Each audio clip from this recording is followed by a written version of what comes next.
Welcome to the Underground, the Steel City Underground, a Pittsburgh Steelers podcast made by fans like you, for fans like you. Now, here's your host, Joe Kuzma. Hello, everyone, and welcome to another edition of the Steel City Underground podcast. You know, sometimes I feel like I sit here and record this with a target on my back because, God forbid, we are in draft mode, and God forbid that I suggest that maybe the Pittsburgh Steelers front office, General Manager Kevin Colbert, head coach Mike Tomlin, the offensive and defensive coaching staffs, the whole organization, the scouts, God forbid that I actually think that they might know what they're doing. Now, okay, I get it. A lot of you feel, and rightfully so, Landry Jones wasn't a popular pick. Okay, fourth round pick. Or Dree Archer taken in the third round. Bust, he's not on the team. Yeah, forget that, once he was no longer viable as a kick returner because they changed the rules, that he was nothing but an undersized NFL running back. None of that counts. Landry Jones being a third or fourth string quarterback, none of that counts. But, how many of these guys really do pan out? You look at the longevity, the average career in the NFL is about 3.3 years. And I wrote an article and I have a nice supporting article to everything I'm going to speak about today that talks about Kevin Colbert's really good draft record. Because you know what? Even though there are a lot of teams out there that get it right as well, the Pittsburgh Steelers more often than not almost always get it right.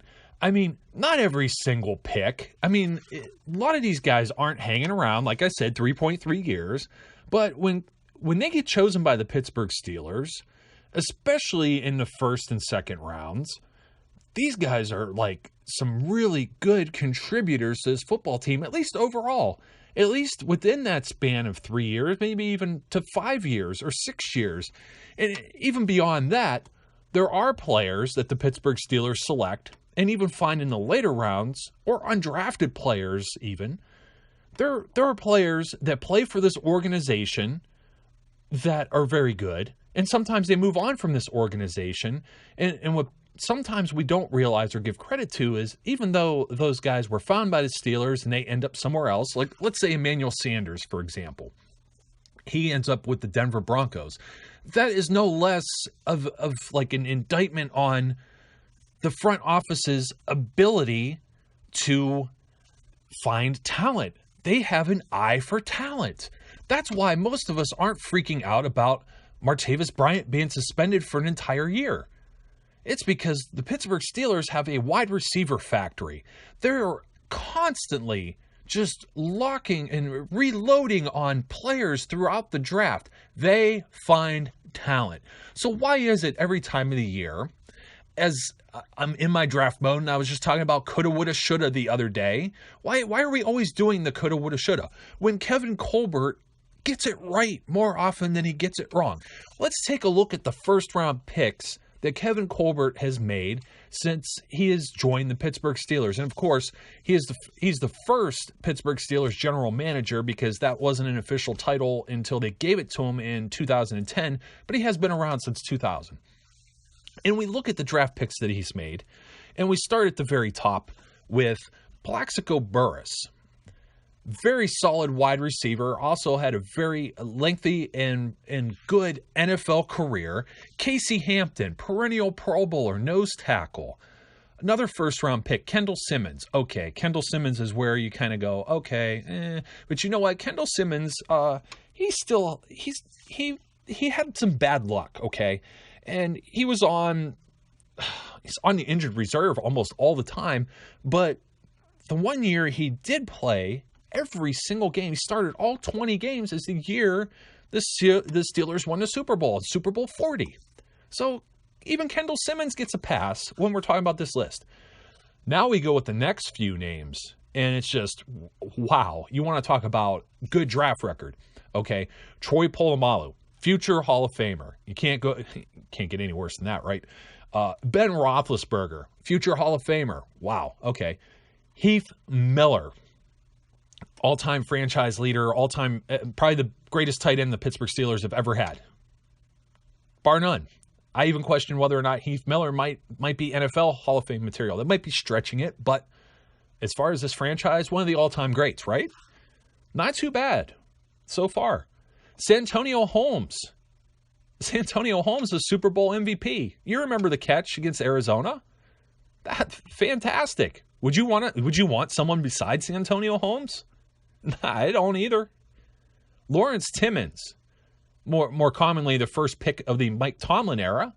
Solid linebacker. He's been to the Pro Bowl once or twice. Then we go with Rashard Mendenhall. Okay, yeah, a little bit of a head case, but you know what? Rashard Mendenhall had a few good seasons too. I would argue for what he contributed to the Pittsburgh Steelers. You can't help if somebody goes off the deep end. Ziggy Hood, maybe a little bit unfair amount of pressure on a Vander Hood. I mean, how are you going to replace Aaron Smith, who's one of the all-time Steeler greats at a defensive end? I mean, those are some big shoes to fill. Okay, so Ziggy Hood maybe didn't pan out. He might be the worst of this group because the jury's still going to be out on a few of them. That jury was out on Cameron Hayward until Cameron Hayward actually got to play. And now he's like the franchise guy on defense. David DeCastro, first Pro Bowl last season. Wow. Jarvis Jones, okay, this one's a little bit of a sticking point, but he's coming around. Give him a chance. He's been hurt. Another guy that's been hurt a lot was Ryan Shazier. If you don't have Ryan Shazier last season in the playoffs against the Cincinnati Bengals, you don't win that game. Pretty good pick so far, in my opinion. And then Bud Dupree, of course, rookie last season. He was coming along too. Several sacks. Looks like he has a lot of potential. So the first round, I think Kevin Colbert has gotten it right more often than he's gotten it wrong. Wouldn't you agree? I think you would.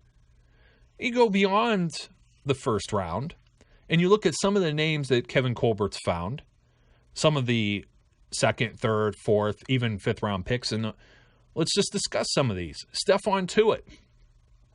He seems to be a pretty solid bookend on the other side of Cameron Hayward. Became a full-time starter last year. He and Hayward played damn near every snap. Martavis Bryant, aside from his off-the-field issues, also a spectacular, dynamic player. Part of that wide receiver factory I was talking about, right? Le'Veon Bell, second-round draft pick. Le'Veon Bell, arguably the best running back in the NFL. Marcus Wheaton, okay, Marcus Wheaton brought in after Mike Wallace leaves. Still a pretty solid contributor, I'd say. Vince Williams, a sixth-round pick at inside linebacker. Pretty solid fill-in. Pretty solid special teams player. That one's kind of panned out for a sixth-round guy. And, you know, the other thing you're not seeing here that you could see over on SteelCityUnderground.com on the article is I have this neat little chart. And it has the round of the player is taken in. And then it has the percentage basis of how long that player sticks around in the NFL. And when you get down into like sixth and seventh round and you're in year 3, for example, year 3 and year 4 for a sixth round pick is 35.3%, 20.9%, 10.6% of sixth rounders after 5 years. I mean, maybe a little over 10% are still left in the NFL. So a little testament to Vince Williams' ability there. Sean Spence, there's another guy. He was unfortunately hurt for the better part of 2 years, gruesome knee injury. He panned out pretty well. It's no longer going to be a Steeler, unfortunately, but still, good eye for talent, remember? Kelvin Beachum, also no longer a Steeler, was part of that 2012 class that we thought was just downright terrible. And the top pick and the bottom pick are just Pro Bowl or Pro Bowl caliber offensive linemen. David DeCastro being the one I just mentioned, and then Kelvin Beachum, a 7th-round pick. Pretty darn good. Marcus Gilbert, another one of the linemen. We talked about Manny Sanders just a few minutes ago. Antonio Brown, of course, and a 6th-round pick. Man, you cannot argue with that. Mike Wallace, another guy falling off the deep end here, but once again, he was a superstar when he was here. He went and took a huge payday. Again, don't fault the business of the NFL for some of these guys leaving Pittsburgh. Just look at it from Kevin Colbert and company. They know who they're looking at.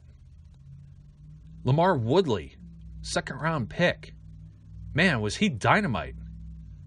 One of the top NFL players at his position for several years before he started getting banged up.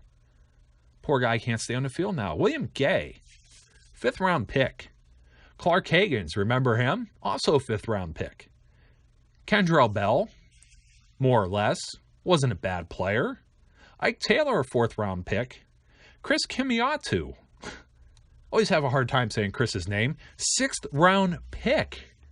He started almost swore there, a buttload of games. For lack of better terms, Willie Colon, fourth-round pick. Solid interior lineman. Matt Spaeth, he's still here after a short stint away from the Steelers. I think he's been a pretty solid contributor, third-round tight end. And then one that I'd missed that one of my Facebook or Twitter followers made sure to plug was Max Starks. Absolutely right. Max Starks was great. Had a chance to meet him at the Hall of Fame in Canton last year. Huge guy. Cool guy. Solid player. Solid role player. And another draft, when you look at I was talking about 2012, but you go 10 years from there, backwards. In 2002, you think maybe they might have whiffed on Kendall Simmons. That might be one of the ones that's up there right now with like maybe... I still don't think so. I mean, it's tough for me. Ziggy Hood's probably maybe the worst of the bunch. And even that, he wasn't absolutely awful. And Kendall Simmons just unlucky with the injuries. I mean, he had that incident happen with the ice pack and getting frostbite and whatnot. I mean, just bad luck for that guy. But you look at the other guys that were taken in 2002, and some names I didn't mention. Antoine Randall L., the only wide receiver to throw a touchdown pass in Super Bowl history. That gadget play forever. It's up there with the immaculate reception. That doesn't happen if they don't take him. Chris Hope, very solid free safety, was also a contributor for that Super Bowl win before he went and took a payday. Because, after a team wins a Super Bowl, they get their roster rated. That's what happens. Larry Foote. God, I love Larry Foote. Another guy that ended up in and out of Pittsburgh, unfortunately, and then that injury last year he was here, was team captain, fourth-round pick.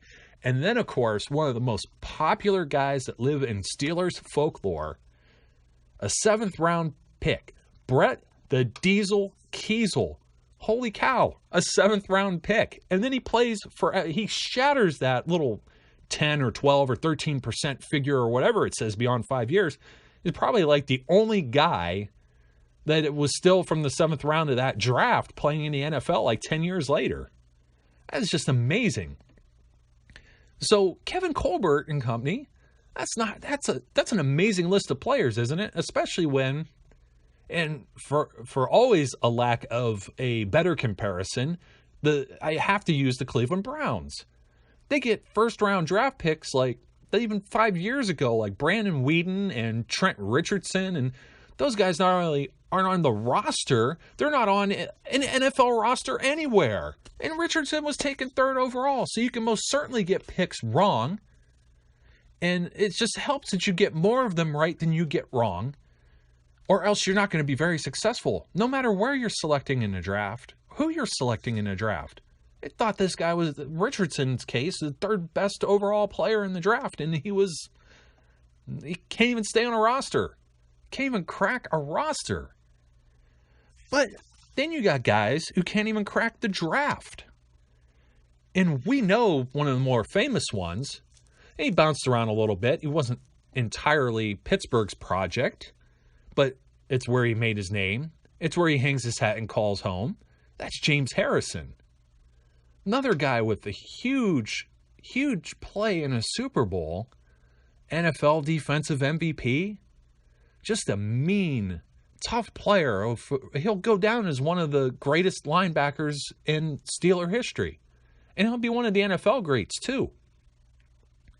Another guy with a famous Super Bowl play.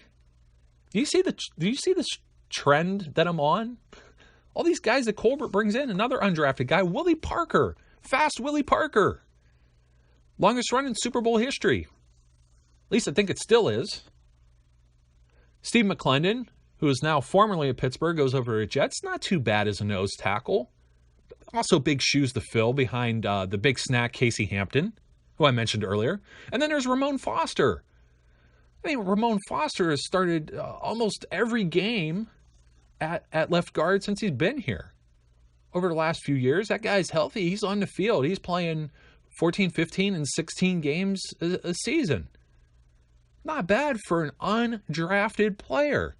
So when everyone gets worked up and wants to call for the heads of certain people, Kevin Colbert doesn't know what he's doing. We got to get rid of him. Whoa. There's only a few other guys that have like a track record that he has, a record of success. And it's easy to see when you take a look at the other three people that have been around as long as Kevin Colbert, why they're still there, why Kevin Colbert's there too. The Steelers have not had anything lower than a 500 season since 2003. You look at the guys that are there, and of course, pains me to admit, but we all know better. Ozzie Newsome with the Baltimore Ravens. He seems to always be doing a good job there. You got Bill Belichick too. Also painful to admit, but New England Patriots are always contenders. Those teams are always in it. You just don't keep these guys. These guys don't stay around this long just by virtue of who they are.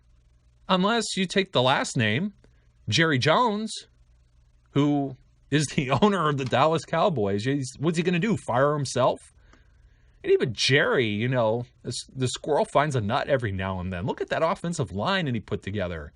And Des Bryant, I mean, they got decimated with injuries last year. I actually, for anyone who saw my NFL previews, I thought the Cowboys were going to be like a Super Bowl contender. But you know what? Don't count them out yet. Even Jerry can get it right every now and then. And that's precisely my point. Let's not look at the ones that Kevin Colbert's got wrong. Let's not complain that he coulda, woulda, shoulda on taking this position or this player versus another position or another player. Let's just rejoice and celebrate all of these great Steelers that have come and gone throughout the years that have helped contribute to make this team a championship team and almost always a perennial Super Bowl contender. I say thank you, Kevin Colbert, and for my listeners, thank you for tuning in. I'll catch you next time on the next Steel City Underground podcast.